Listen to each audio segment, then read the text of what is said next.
चलिए अब एफ का पूरा एक्शन समझते हैं एग्जैक्टली। आप देखिए निफ्टी स्पॉट है आपका करीब करीब 80। इस बीच निफ्टी डे हाई पर याद रखिएगा 85.11 दिन के सर्वोच्च दरों पर बाजार कारोबार कर रहा है। और इनफैक्ट एफ को देखने का और मजा आएगा। जरा आइए निफ्टी फ्यूचर्स एग्जैक्टली देखते हैं। देखिए मोर लेस पिछले 5 सेशन में 6 सेशन में हमने जो प्रीमियम्स है ना वो कितने देखे हैं आपको याद है? 20, 22, 23, 24 अंकों के। अब इस बीच आप देखिए प्रीमियम कम हुआ है 85.11 पे आपका स्पॉट है 85.22 पे। तो ये मत सोचिएगा कि बाजार खराब हो रहा है, नो नॉट एग्जैक्टली। इस वक्त आपका स्पॉट ज़्यादा मजबूत है और इसीलिए प्रीमियम्स कम हो रहे हैं। ओवरटेक कर रहा है इस वक्त निफ्टी स्पॉट। फिर आप आइए एग्जैक्टली देखते हैं कि जो एट द एक 8400 की कॉल दिखाइए पहले वो क्या कर रही है। देखिए 8400 की कॉल का राइटर जो था वो कल से बाहर निकलने के क्रम में, कल भी इसने मैंडेट दिया था कि बॉस 8500 पॉसिबल है। कल इसने मैंडेट दिया, ये आज भी मैंडेट दे रहा है कि मैं अपना कन्विक्शन खो रहा हूँ अब तो शायद 8500 के ऊपर भी डिसाइसिवली जा रहा है। इसलिए अगर आप देखें आज भी कवरिंग है यहाँ पे 2.25 लाख शेयर घटे यहाँ पर। एट द मनी कॉल पे आइए जरा 8500 की, यहाँ पर 8500 की कॉल अगर आप देखें तो इस वक्त लगभग 1,85,000। अब आइए आप आउट ऑफ मनी 8600, यहाँ पे एग्जैक्टली क्या कर रहा है बाजार। अगर आप 8600 की कॉल को देखें, देखिए डिसाइसिवली ओपन इंटरेस्ट अपनी तरफ गेन कर रही है। कल भी अगर आप देखें काफ़ी स्ट्रॉन्ग हुआ एडिशन हुआ था यहाँ पे। तो 8600 की इनफैक्ट मैं बताता हूँ आपको मुँह ज़बानी थोड़ा सा यहाँ पे 8600 की कॉल में 9,51,000 और outstanding OI can you believe अब पहुँच गया है 8600 की कॉल का 50 lakh. The maximum outstanding OI in any call strike इस सीरीज़ की वो है अब 8600 की कॉल 50 लाख। तो इस वक्त 8600 की कॉल पे जम के दाव लग रहा है। अब आइए देखिए पुट राइटिंग का क्वांटम।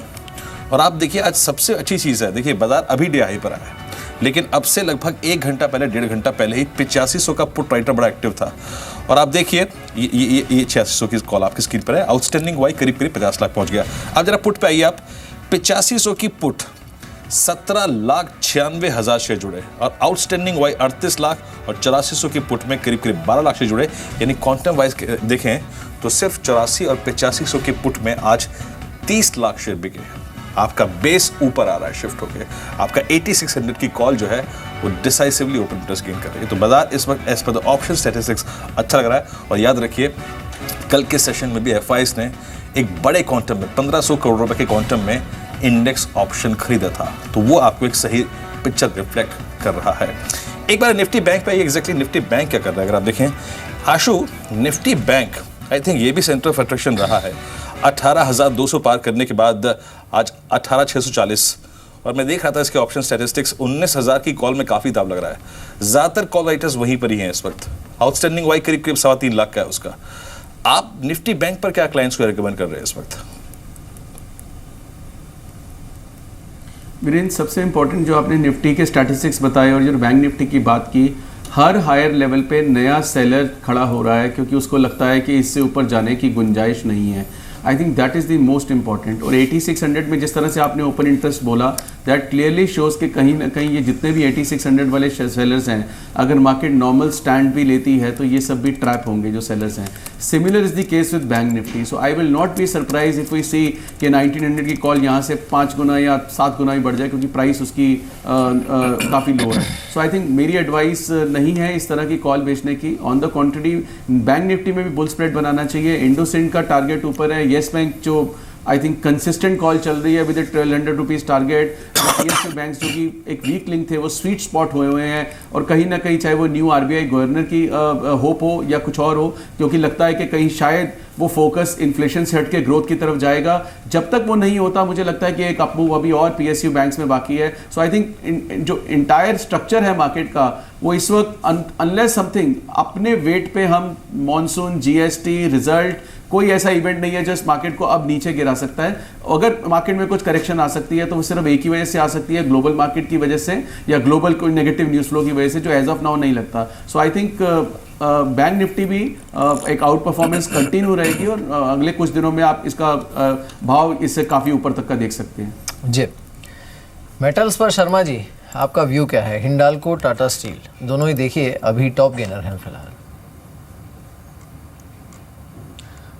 मेरे ख्याल से ये माहौल ऐसा है कि जिसके अंदर अभी मेटल्स जो फेरस मेटल्स हैं उनके लिए तो एनवायरनमेंट यहाँ पे अच्छा है। खासकर मिनिमम जो इंपोर्ट प्राइस है उसके तहत उनको काफ़ी संरक्षण है और उनके नतीजे भी अच्छे आएंगे। हिंडाल्को को समझने के लिए आपके इसको कैनेडियन सब्सिडी को देखना पड़ेगा, और ये उसके भी जो काम है वो कामकाज वो अच्छा चल रहा है। और टाटा स्टील का जो थाइसन के साथ जो गठबंधन हो रहा है वो मेरे ख्याल से उसका जो शॉर्ट टर्म में जो पेन है उसको कम कर सकता है। तो इनमें इस सीरीज़ में तो कम से कम पॉजिटिव व्यू रखें, लेकिन ये ध्यान रखें, ये बताना चाह रहा हूँ आज के लिए नहीं है, 1-2 साल की बात करिए कि ये जो कमोडिटी स्टॉक्स होते हैं ये हमेशा के लिए रखने के लिए नहीं होते। आज अगर टाटा स्टील का भाव देखें, जो भाव आज से 24 साल पहले हर्षद मेहता के टाइम में था 1992 में, वहाँ से आज भी टाटा स्टील नीचे है। तो ये ध्यान रखना चाहिए, कमोडिटी स्टॉक बेचने के लिए होते हैं साइकिल के टॉप पे। चलिए शर्मा साहब, बहुत बहुत शुक्रिया आप इस कार्यक्रम में शामिल हुए और सभी काउंटर्स और इंडेक्सेस पे रखा आपने। And get well soon Sharma साहब, आपका गला ठीक नहीं है, हालांकि ठीक मेरा भी नहीं है इस वक्त, लेकिन इस बीच आपकी स्क्रीन पे देखिए वो ठीक है, अगर आप देखें बिल्कुल सौदे बैठे हैं जो आज सुबह हमने आपको रिकमेंड किए थे, एक के बाद अगर आप देखिए वो स्टॉक। इस बीच आपकी स्क्रीन पर आप देखिए फाइनल बेट में BPL कल दिया था आपको, यहाँ पर हमने सुबह मान इंडस्ट्रीज़ दिया, यहाँ पर मिंडा कॉप दिया आज यहाँ पे आपको, आज सुबह हमने ये 1 लाख कैपिटल एडवाइजर्स दिया था। ये देखिए स्टॉक क्या चला, तो शानदार मूव अगर आप देखें सभी स्टॉक्स में आए हैं। लेकिन इस बीच अब थोड़ा सा फाइनल बेट का वक्त भी हो रहा है और कितना भी 1 मिनट का बाकी है वक्त। खैर इसमें 1-2 चीज़ और जोड़ लेता हूँ मैं, वो स्टॉक्स जो कि वॉल्यूम्स के साथ स्ट्राइक कर रहे हैं इस वक्त। आप देखिए क्वेस्ट कॉर्प अब करीब 498 पर, अभी भी अगर आप देखें 57 रुपये ऊपर है, और अशोक लेन 93.75 पे, ज्योति स्ट्रक्चर 16 रुपये के स्तर पे 16% अप है सुबह से ही खबर के बाद, अगर आप देखें अच्छा इम्पैक्ट नज़र आ रहा है यहाँ पर। उसके बाद IBRL, ये एक और काउंटर जिसमें अगर आप देखें थोड़ा ठीक ठाक मूव नज़र आ रहा है। ये DLF को देखिए, इनफैक्ट अब DLF को तो भूल ही गया मैं, शायद एकदम से जहन में आया ये 161। आशीष, DLF अगले टारगेट क्या होंगे इस पर आपके? बिल्कुल, अभी मेरा मानना है स्टॉक की एक री रेटिंग एक्सरसाइज शुरू हो गई है रियल एस्टेट स्टॉक्स की, और DLF में भी अभी यहाँ से स्टीम नज़र आती है, क्योंकि अब आप देखिए काफ़ी सेक्टरल चर्निंग हो रहा है। जैसे पिछले कुछ समय में फार्मास्यूटिकल परफॉर्म कर रहा था, ऑयल मार्केटिंग कंपनीज परफॉर्म कर रही थी, अब समय आया है कि जब मेटल स्टॉक्स इस रैली को लीड कर रहे हैं, सीमेंट लीड कर रहे हैं, और ऐसे ही मेरा मानना है कि जो रियल एस्टेट का एक लैगार्ड रहा है पूरी इस रैली में, वो आगे जाके सुपर अच्छे रिटर्न देगा। तो अब चूँकि DLF इसमें एक लीडर है और काफ़ी समय से ये 150 से 60 की रेंज में अटका हुआ था, और अब आज इसने एक ब्रेकआउट भी दिया है, तो मुझे लगता है ये बिल्कुल 175 से 180 का लेवल इसी महीने में आ सकता है। इस लेवल पे बाय करने की सलाह है। बिल्कुल, चलिए अब वक्त है फाइनल बेट का।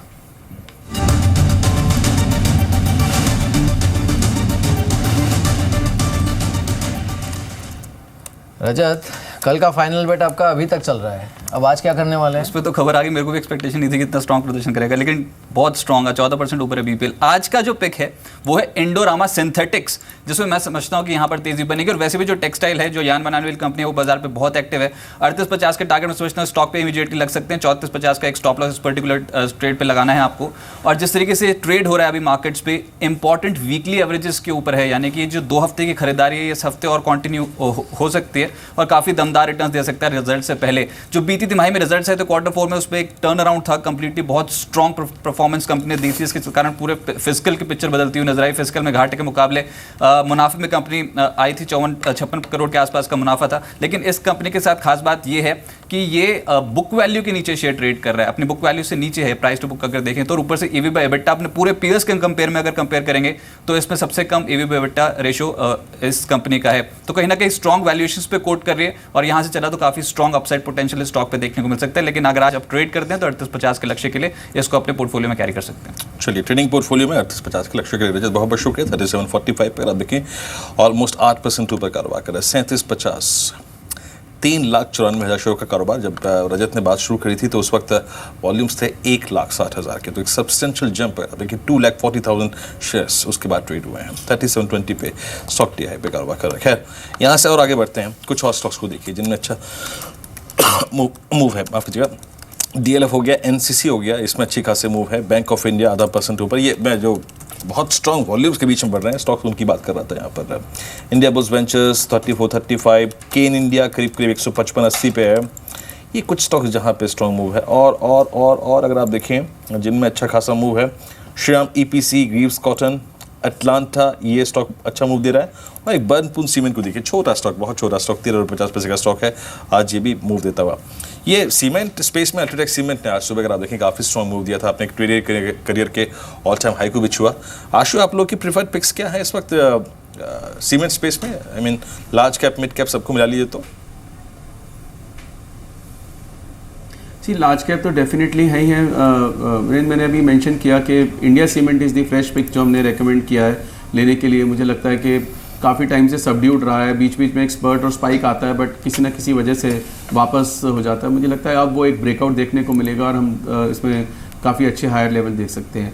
और अगर मीडियम टू लॉन्ग टर्म अगर कोई सेफ बेट उठानी है एंड थोड़ा पेशेंटली होल्ड करना है तो आई थिंक एक नया स्टॉक पीछे भी हमने दिलवाया था, Saurashtra cement. So I think ये 2 न्यू पिक्स हैं हमारी तरफ से, एंड फ्रंट लाइन तो definitely we are continuing to hold a positive. एक चीज़ तो तय है कि बाजार पूरी कोशिश कर रहा है 8520 के ऊपर क्लोजिंग देने की। 8523 पर इस समय ट्रेड कर रहा है। प्रदीप, आपको स्टॉक सेगमेंट करना चाहेंगे मेटल स्पेस में? देखिए, मेटल स्टॉक्स की अगर आप बात करें तो सारे स्टॉक काफ़ी बढ़ चुके हैं। उसमें देखेंगे तो आप एक तरीके से आज के अंदर आप स्टील अथॉरिटी ऑफ इंडिया को देख सकते हैं। अच्छा कंसोलिडेशन करने के बाद इसमें फिर से एक नया ब्रेकआउट शुरू हुआ है और अभी इसमें बाइंग चली रही है। मेरे को लगता है यहाँ से भी 10 से 15% का अपसाइड इस स्टॉक में अभी भी टेक्निकल पैरामीटर से भी मिल सकता है। चलिए और कुछ स्टॉक्स को देख लीजिए। एक बार वर्लपूल को देखिए, करीब 875 पर आज ये वर्लपूल काफ़ी स्ट्रॉन्ग भी अच्छा था, 35 रुपये ऊपर 874 के स्तर पे, और ये अपने ट्रेडिंग करियर का इसका अब तक का सबसे सर्वोच्च स्तर है, at all time high Whirlpool. Ashish, आपकी राय क्या होगी? 875 पे बुक करके बाहर निकलें। ये स्टॉक देखिए आशीष, 2014 के प्रारंभ में शुरुआत में 150 रुपये का हुआ करता था, आज 875 है 2016 के मिड में। दैट्स इनफ या फिर अभी कुछ बाकी है इसमें?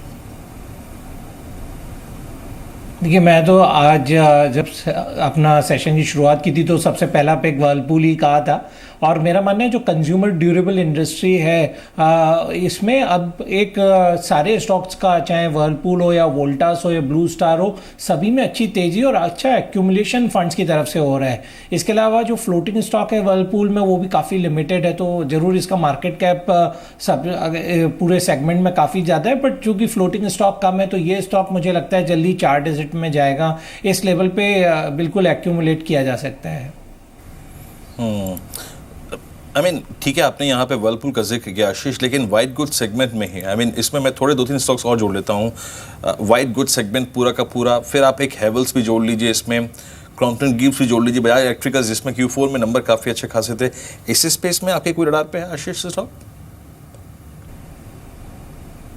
देखिए, इलेक्ट्रिकल की बजाय मुझे मेरा मानना है जो इक्विपमेंट और मैन्युफैक्चरर हैं जो वाइट गुड्स बनाते हैं, जैसे वोल्टास है या ब्लू स्टार है, इन दोनों स्टॉक्स पर मेरी अभी नज़र है, और मेरा मानना है ये ज़्यादा परफॉर्म करेंगे कंपेयर टू इलेक्ट्रिकल या जो इंडस्ट्रियल गुड्स बनाते हैं उनके कंपैरिजन में। तो वर्लपूल, वोल्टास और ब्लू स्टार, ये तीनों स्टॉक्स में बाय की सलाह है। जी बिल्कुल। चलिए इस बीच कुछ और स्टॉक्स को देखते हैं जहां पर इंटरेस्टिंग रुझान इस समय देखने को मिल रहा है।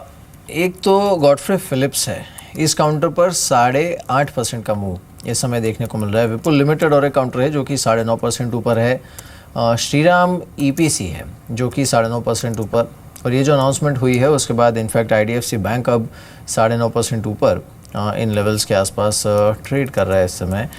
ये जो टेक्सटाइल स्टॉक्स हैं उस पर आशु कोई व्यू है क्या आपका?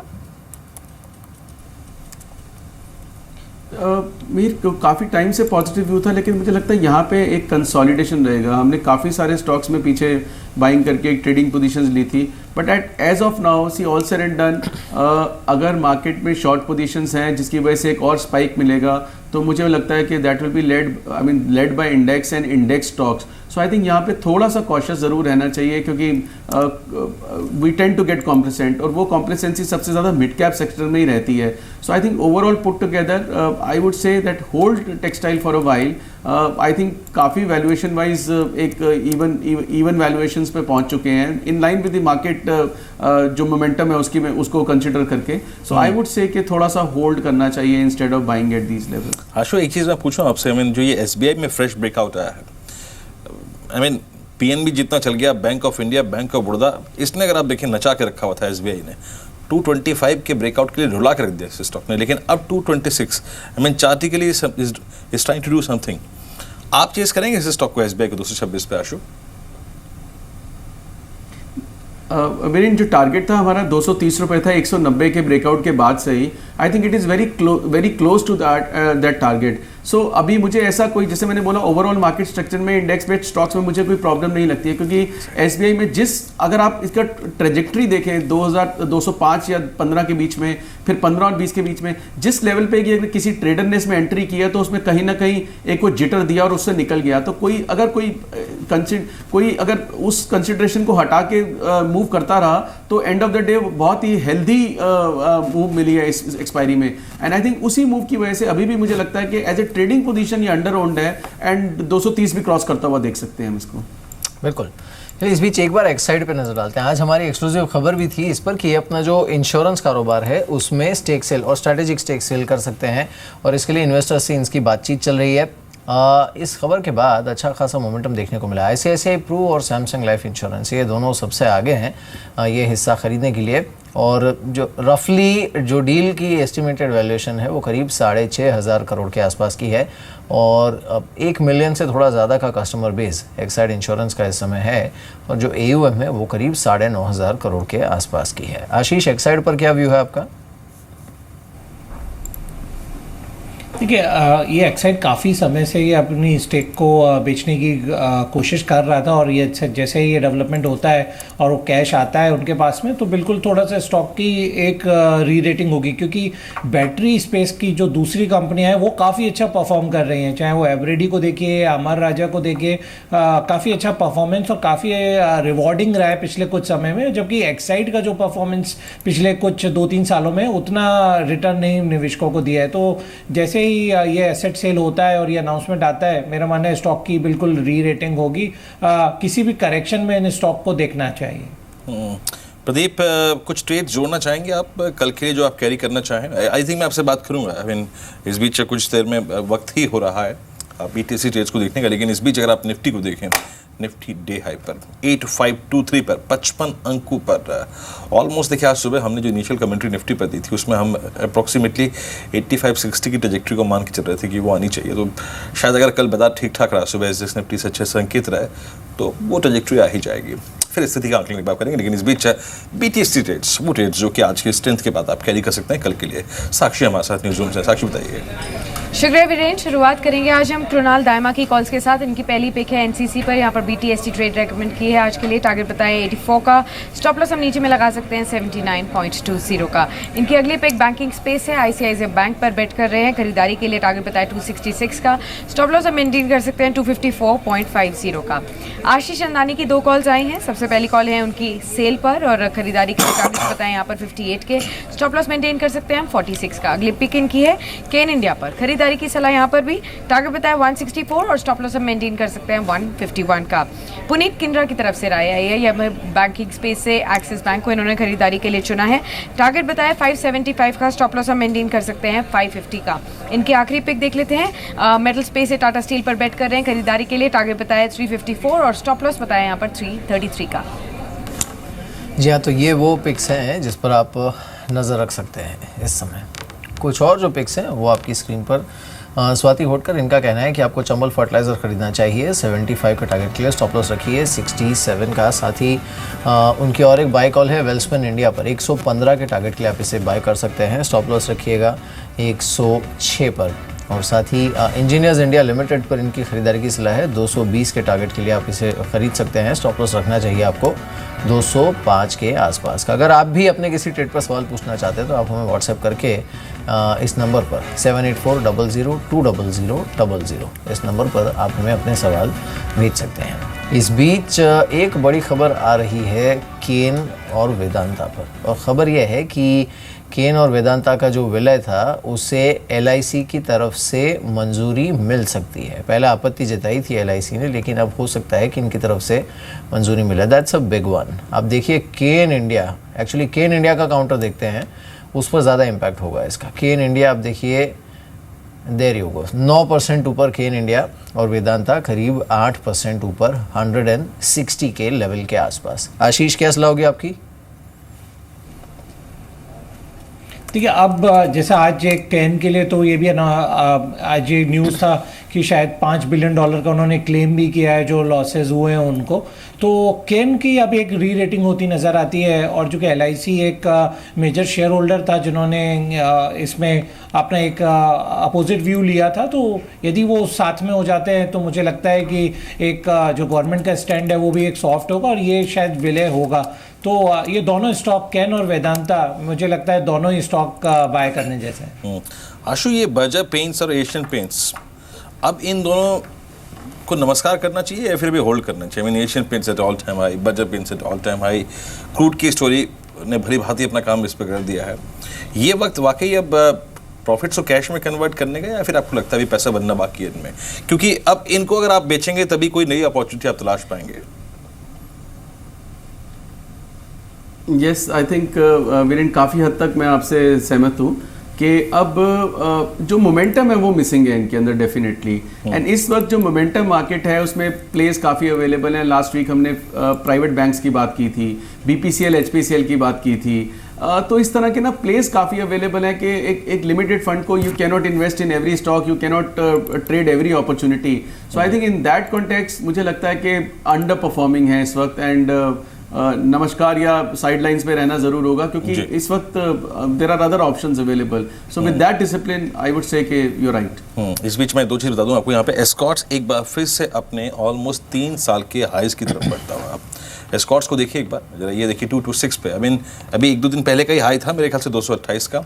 और एक और चीज़, मैरिको एट 273.85, मैरिको ने अभी अभी अपने ट्रेडिंग करियर के अब तक के सबसे सर्वोच्च स्तरों को हिट किया है। प्रदीप, मैरिको ने एक अच्छा पैटर्न बनाया है। मैं ये कह सकता हूँ कि मई से लेकर जून से लेकर जुलाई के मिड तक एक अच्छा पैटर्न बनाया है। और बुल जिस चीज़ को मई में जस्टिफाई करना चाह रहे थे, शायद वो अब जस्टिफाई करने के मूड में आ गए हैं।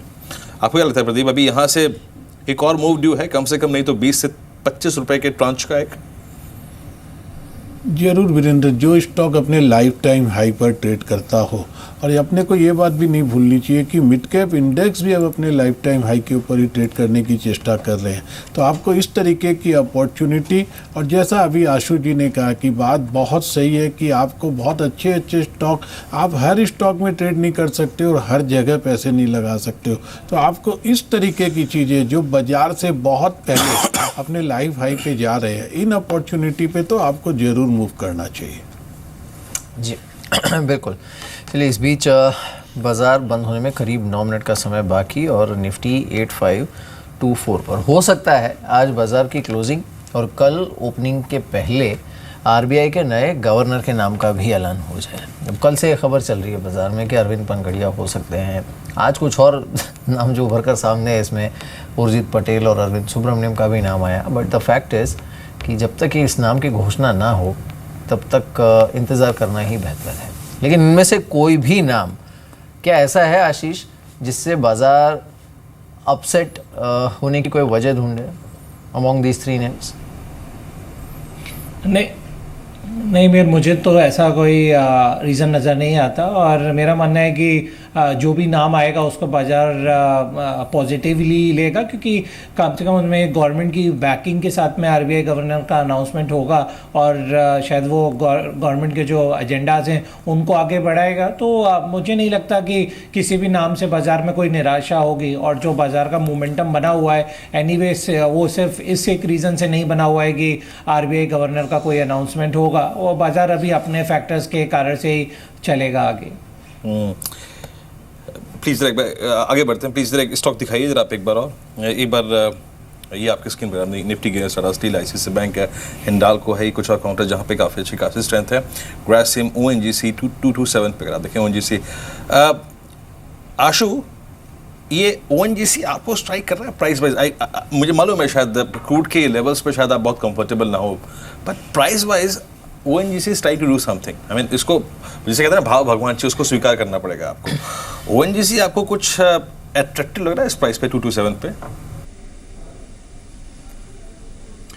यस वीरेन, क्योंकि अभी पीछे 5 दिन पहले भी 220 और 25 के बीच में हमने एक टेक्निकल कॉल दी थी और 234-35 का फ्यूचर का रेट हुआ था तो हमने बुक कर दिया था। और उसके बाद ONGC पर से is not a stock which I like too much, क्योंकि बहुत ही स्लो मूवर है और मतलब पहली फुर्सत में शायद ये ओवरबॉट हो जाता है और उसके बाद सबको, एंड आई थिंक मुझे याद है कि जब वो मोमेंटम बना था और उसके बाद जब हमने स्टॉक बुक किया उसके बाद से कंटिन्यूसली वो हाईएस्ट रेट बना के मार्केट पिछले 2 दिनों में 200 पॉइंट ऊपर गई है, इसने कोई मूवमेंट नहीं दिखाई। तो that way it is a very boring stock and under performing और लेगर्ड रहता है। लेकिन मुझे लगता है 225-28 में 25 और 28 के बीच में अगर लेते हैं तो रिस्क रिवॉर्ड फेवरेबल है। एक बार ये फिर वापस 235 के भाव हमारे को दिखा सकता है, but I think given a choice I would still not trade as other options are available. एक और चीज़ इनफैक्ट इस बीच बताऊंगा मैं आपको कि VIP इंडस्ट्रीज़ ने अभी 2016 का नया हाई छुआ आज ही इनफैक्ट, और शायद चार्टी के लिए प्रदीप हमारे साथ है नहीं इस वक्त, अदरवाइज बात में करता, चार्टी के लिए भी बड़े एक अच्छी स्थिति में है।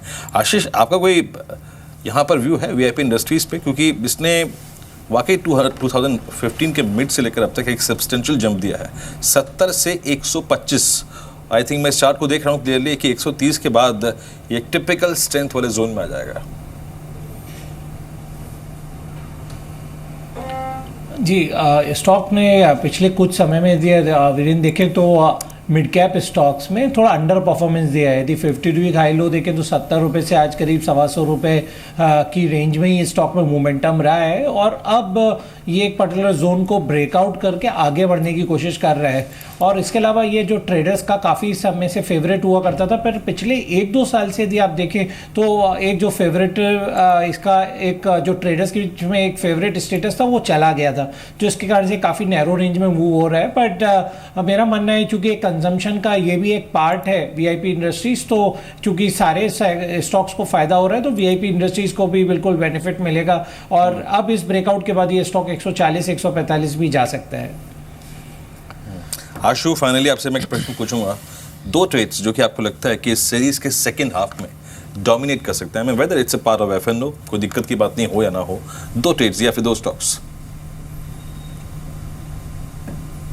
मुझे लगता है कि येस बैंक में एक और स्पर्ट काफ़ी अच्छा आएगा in spite of today spurt. TISCO ने एक बहुत अच्छा ब्रेकआउट दिया है इन टिस्को ज़रूर अंडर ओन्ड है, क्योंकि इसी एक्सपायरी में वो UK प्लांट की सेल की बैड न्यूज़ आई थी जिसकी वजह से एक गैप डाउन ओपनिंग देखी।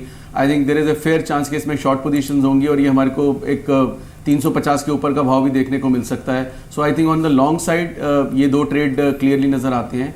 India cement can surprise on the positive side, लेकिन अगर किसी को लॉन्ग शॉर्ट करना है तो आई थिंक जो मुझे एक हेज लगती है कि शायद जो साथ में अगर PSU बैंक्स में स्टेट बैंक लॉन्ग करके या प्राइवेट बैंक्स लॉन्ग करने हैं तो एक बैंक ऑफ बड़ौदा है जो एक स्ट्रेंथ नहीं दिखा रहा, अंडर परफॉर्म कर रहा है। मुझे लगता है कि शायद वो रिजल्ट्स एक्सपेक्टेड इतने बेहतर ना हो, और एक अशोक लेलैंड नेगेटिव साइड पे। सो आई थिंक 2 ट्रेड हैं जो एक लॉन्ग शॉट में अगर हम मिक्स करके हमें एक्सपायरी के एंगल से छोड़ देने चाहिए। बिल्कुल मिला के अगर आप देखिए मिड कैप स्मॉल कैप की तेजी उतनी सरप्राइज कर रही है इस वक्त जितना कल निर्मा ने सरप्राइज किया था। बिल्कुल, लेकिन देखिए मिड कैप में होता भी यही है। मिड कैप स्मॉल कैप आप ट्रैक रिकॉर्ड देखिए, ये जब चलना शुरू करते हैं तो पहले लोग कहते हैं कि नहीं इसमें दम नहीं है, फिर एक वक्त ऐसा आता है जब वैल्यूएशन थोड़ी महंगी लगना शुरू होता है, फिर एक वक्त ऐसा आता है जब लगता है कि अब तो ये चलेगा नहीं, अब रुकेगी तेज़ी, अब रुकेगी, और जब तक ये सेंटिमेंट रहता है कि अब तो रुकी जाएगी मिड कैप की तेज़ी, तब तक ये कंटिन्यू करता है। और जिस दिन आप खरीदेंगे उस दिन हाँ, बस जिस दिन आप खरीदेंगे तब से पता नहीं क्या होगा। पर आप देखिए आज जिस तरह का रुझान देखने को मिल रहा है यहाँ पर। लेकिन आशीष, ये L&T इन्फोटेक अभी करीब 3.25 गुना सब्सक्राइब हो गया है, बट इस हफ्ते इनफैक्ट TCS इन्फोसिस के नंबर्स भी हैं एंड इसका सेंटिमेंटल इम्पैक्ट काफ़ी देखने को मिलेगा। आपका व्यू क्या है L&T इन्फोटेक पर? ठीक है, उससे पहले तो इनफैक्ट ये IPO अच्छी तरह से भरा जा चुका होगा, क्योंकि जो एपेटाइट है निवेशकों की वो काफ़ी है IPO के स्टॉक्स में। और आज जैसा क्वेस का भी इतना अच्छा लिस्टिंग हुआ तो मुझे नहीं लगता कि निवेशक इसमें कोई कसर छोड़ेंगे पैसा लगाने की, और मार्केट सेंटीमेंट भी पॉजिटिव है।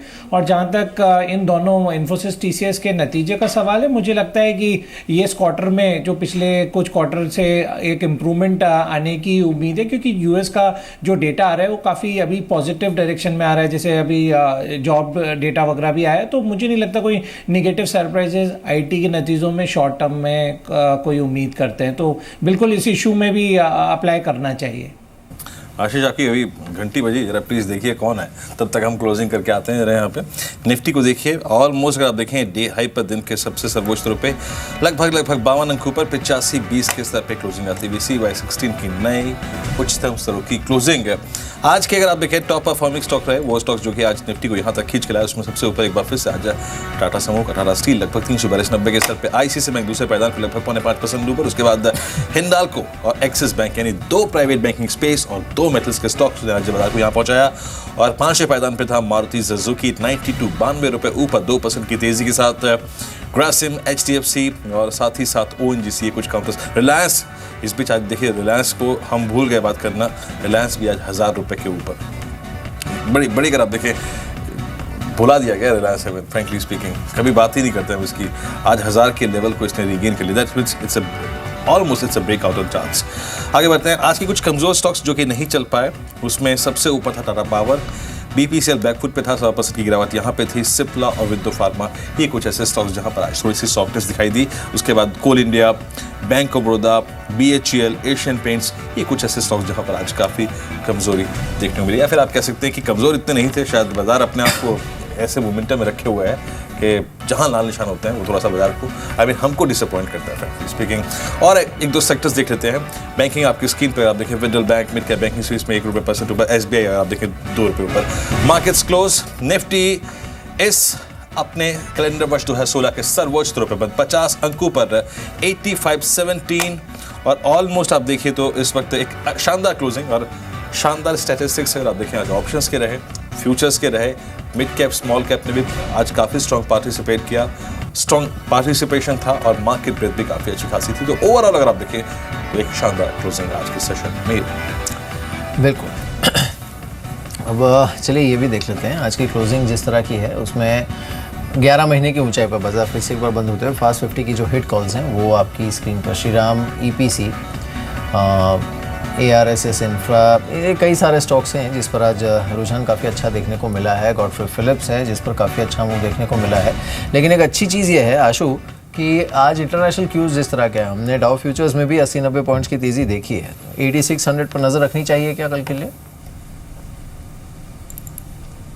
बिल्कुल सर्टेनली रखनी चाहिए मेहर, एंड मेरा कहने ही वाला था कि आप क्लोजिंग कमेंट लेंगे तो शायद एक कल के एक अगले गैप अप की ओपनिंग रखनी चाहिए। और बहुत अच्छा मूवमेंट रहा है आज, क्योंकि आज अगर हम उस क्लोजिंग में जो डाउ को देख के या अगर रनअप देख के हम आज ही 8500 के करीब चले जाते तो शायद वो कल के लिए वो नहीं होता। तो मतलब एक एलिमेंट ऑफ सरप्राइज ज़रूर छोड़ के गया मार्केट, और एक क्लोजिंग में एक अच्छी मूव भी दी है और बहुत अच्छे मोमेंटम में बंद हुआ है, विच क्लियरली अगर नॉर्मल मार्केट भी रहती है तो हम कल डेफिनेटली गैप अप देख सकते हैं। एंड जिस तरह से मैंने कहा था कि 8600 के कॉल राइटर्स ट्रैप होने के लिए ऑलमोस्ट इनवाइट कर रहे हैं निफ्टी को, और वो चीज़ हमारे को जल्दी देखने को मिल सकती है। चलिए आशु बहुत बहुत शुक्रिया, प्रदीप आपका भी शुक्रिया, आशीष आपका बहुत शुक्रिया इसका मुशावनी के लिए और सभी काउंटर्स और इंडस्ट्रीज पर रखने के लिए। तो आज शानदार रहा मंगलवार, कल 8600 का इंतजार। नमस्कार।